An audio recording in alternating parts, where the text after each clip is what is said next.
Good morning. I've been asked to talk about the U.S. experience with inclusionary zoning, and then particularly what lessons we can learn from that experience and apply here in Canada. So to start with, let's talk about where it actually occurs, and that is widely across the U.S. It was introduced there in the early 1970s. That's over 40 years ago. I mention that because we still seem to be thinking about it rather than doing anything about it. So it's been around for 40 years. And in that time, it has been adopted by as many as 400 to 500 communities across the United States. It appears chiefly in about 15 states, but mainly concentrated in the states of New Jersey, Massachusetts, and California. It can also be seen concentrated around 3 or 4 major cities, namely Boston, Washington, D.C., San Francisco, and to some extent LA and San Diego, or the area in between them. It's seen in communities of all sizes and shapes, and particularly in big cities. So big cities have come late to inclusionary zoning. There is now at least a half dozen cities that use inclusionary zoning, and that includes Boston, San Francisco, San Diego, Denver, Chicago. I'm leaving one out there as well. In any case, there's a half dozen or more. So it can work, and it does work in big cities. All of these communities that have taken it up seem to follow the same pattern, have the same characteristics, and indeed these characteristics may be considered to be the preconditions for having effective programs. And that is this: they are all prosperous, high-growing, wealthy, well-off cities. This is not a mechanism that is seen in the Rust Belt. It's not seen in places like Detroit. It depends on high growth.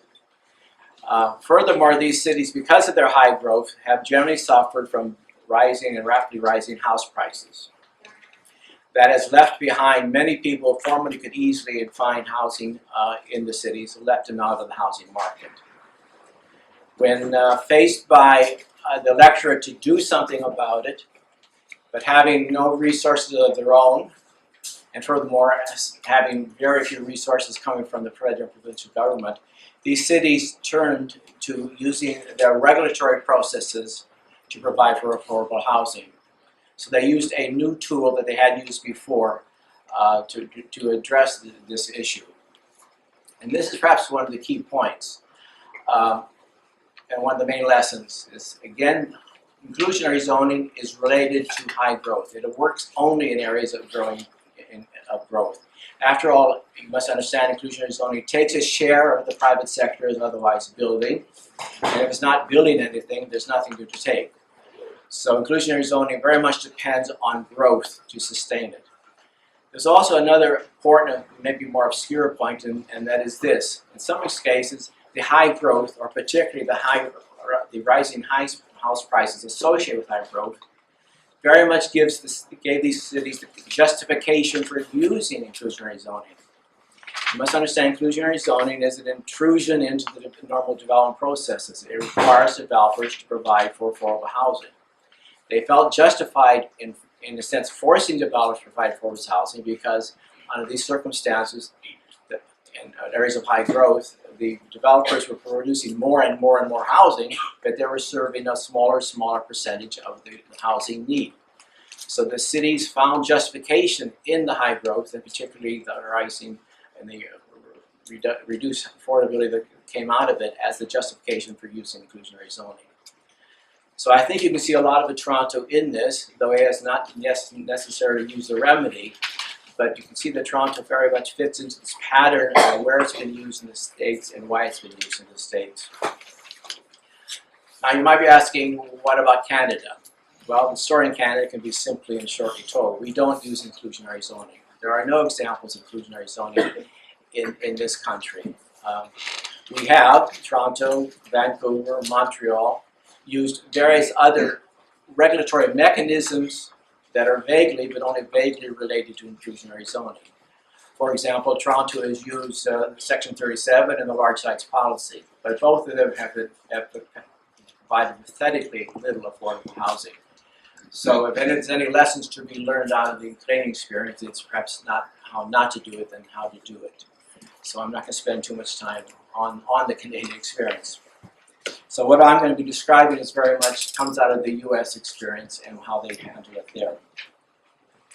Now, why do we don't do it here? And it's very clear. The main obstacle is we lack the necessary enabling legislation to do it. Cities here do not have the authority to do inclusionary zoning. We've asked on many occasions over many years that the province give us the authority, and they have not given us that, nor have they even deigned to tell us why they have not. There's no justifiable reason why they're not giving us. There's an obvious excuse, and that excuse is obviously the development industry is against this, and they've had the ear of the provincial government, whether to Tory or the Liberals, for a long period of time. And apparently they've been able to frustrate the passage of this legislation. But beyond this obstacle, I think there's another reason we have not seen it, and that is perhaps a more elusive reason. But it comes down to this. I'm not sure if we're ready for inclusionary zoning. I think we are somewhat trapped in a rather blinkered and old way of thinking about affordable housing. And inclusionary zoning forces us perhaps to rethink how we go about it and what inclusionary zoning, what affordable housing is. I can point out to 5 ways at least that inclusionary zoning, in a sense, defies what we think about about affordable housing, and forces us to rethink that. First of all, inclusionary zoning does not depend on, it does not utilize public subsidies in any way. This is quite a surprise to many people because we seem to, in our own DA, seem to associate affordable housing with public subsidies. In this case, inclusionary zoning does not depend, it does not utilize public subsidies. If it depends on anything, it depends solely on regulatory concessions that come out of the regulatory process, but it does not use public dollars to provide affordable housing. Inclusionary zoning also depends on the development industry to provide the affordable housing. In the past, whenever we've looked to the private sector to provide affordable housing, it's always through a process of using incentives and hoping that we can entice 1 or 2 developers to actually participate. In the case of inclusionary zoning, there's no choice, there's no option. The developers have to provide the housing, and all developers have to participate in the provision of that housing. So that in itself, I think, is also revolutionary in how we go about thinking about affordable housing. Third, and this may dismay many of you, inclusionary zoning does not produce social housing. It produces something else, another type of affordable housing that falls in between social housing and market housing, but does not provide affordable housing. It provides what might be called below market housing or gap housing. It is something else, but not social housing. Third, it demands that the municipalities actually participate for the first time in many cases in actually the provision of housing. To date, most municipalities in this country stand by their firm conviction that the provision of affordable housing is really only a federal and provincial problem, and it's something they don't really have to do much about. Inclusionary zoning are basically municipal programs, and for the first time in many cases, they're going to have to be actively engaged in a substantive way in participating and supporting the provision of affordable housing. And the last point that is how it's different, inclusionary zoning provides inclusionary housing. And what I mean by that, it is built in all market developments when and whenever the private developers build.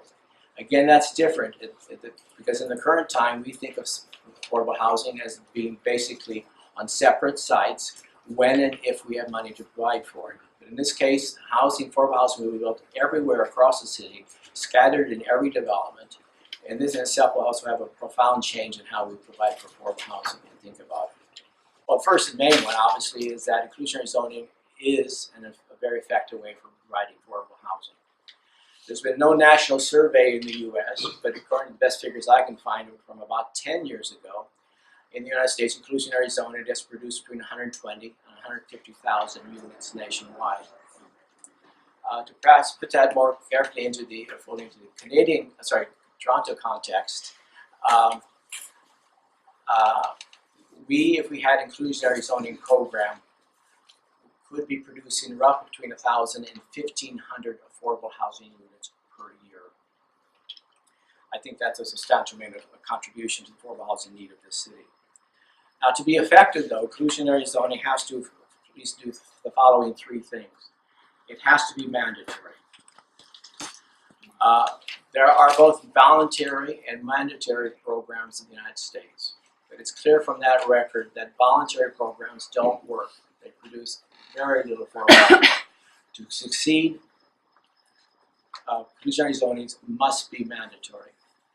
I still like the quote of, it comes from David Rusk. David Rusk is a very leading authority in the United States. He says that incentive-based programs or voluntary programs are really for spineless officials who are more interested in being seen to be doing something than actually doing something. So I think we should bear that in mind the next time we hear about yet another incentive-based program. They just don't do anything. Second of all, inclusionary programs to be effective must apply to all developers in an equitable and fair way. They must create a level playing field. And this means they must be subject to fixed rules that are fair but fixed and non-negotiable. In other words, the affordable housing requirement cannot be subject to negotiation. Every developer must face the same obligation. Third, the inclusionary zoning must protect the long-term affordability of the housing. They must protect them for a long time, meaning 30, 50, maybe even permanently if possible. It just doesn't make sense to be involved in the effort of providing these affordable housing units if we cannot make sure that the benefit that derives from them is passed on from one owner and occupant to the next over a long period of time. I mean, this point can be illustrated to some extent by the experience in Montgomery County, which is one of the leading programs in the United States. When I last talked to them, they had produced 12,000 affordable housing units, which is a significant amount. But they had already lost 8,000 through lax controls. So it really raises the question of why did they go to this effort if they're going to allow the benefit to dissipate so quickly. Inclusionary zoning is effective, I'd like to point out, even though it does not use public subsidies. Now, I've said this before, but I think it's important to point out again, because there are many in the nonprofit sector who are concerned that inclusionary zoning is going to divert resources from those people in greater need. It does not divert resources. It creates a new resources of its own. And the two systems, inclusionary zoning and the more conventional housing programs, can operate side by side successfully without competing with each other in any way. I think it's also important to note that it has been successful without raising house prices in the communities in which that use it. This point is often brought up by the development industry as an excuse for not using inclusionary zoning. They claim over and over again that house prices will be driven up by inclusionary zoning. It's just not true. There are two major authoritative studies in the United States that make it very clear that inclusionary zoning does not have any appreciable impact on house prices in the community. And the third point is that it's important to point out that inclusionary zoning can be effective without crippling the development industry. The development industry does not go out of business because of inclusionary zoning. It causes problems for them, it causes red tape and probably a lot of heartburn, but they can learn to adjust to the new system. They thrive, they continue to build, and can continue to make a profit. Since I have 1 minute to go, I'm going to skip one little section here and just go to what I think we should be doing. First of all, clearly we need the authority to provide, to allow us to provide for inclusionary zoning. And that means passing new legislation. There's no apparent reason why we don't have this legislation. And I would welcome the city, among others, to start pushing the province to give us this authority. In this regard, I welcome the recent initiatives by Councillor Layton to raise the issue of inclusionary zoning. At the same time, I'm hoping that perhaps this forum can be the first step towards the various people in this and the organizations they represent to actually get behind and mount a successful campaign to start supporting and getting the legislature to pass these sort of provisions. I point out that there are two bills already before the legislature. they are actually quite identical, including having the same typos and spelling errors in them, which is quite rather strange. But they are different in one regard, and it's a key one. The NDP de novo bill would affect more building, more developments. And particularly, it would affect all developments needing development permit, even those going as of right to get a permit. The Milskin Liberal bill would be applying a bit more tightly, only to those developments seeking needing rezoning. There's a fundamental difference. There's no time to go into it now, but it's one that needs further discussion. But in any case, both of these bills provide a sound basis for new legislation. I should point out that Manitoba has actually already passed legislation enabling inclusionary zoning. So they have set a precedent for us. They did that at the beginning of last year. And I understand that Alberta is already looking at this seriously as a consequence of the outspoken pressure from the mayor of Calgary. So this is also a hint for something we can be doing as well. Last of all, I just want to quickly point out something else the city can be doing in the absence of this legislation.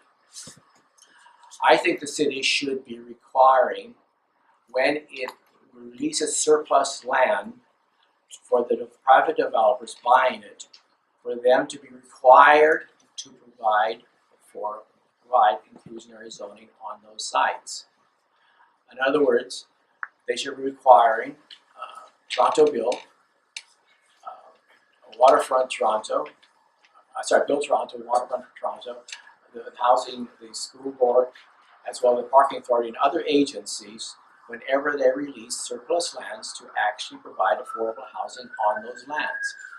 This to me is so obvious, effective, and straightforward. I'm just amazed that we still don't do it. It's common practice across the United States. I don't know of any progressive community that does not do it.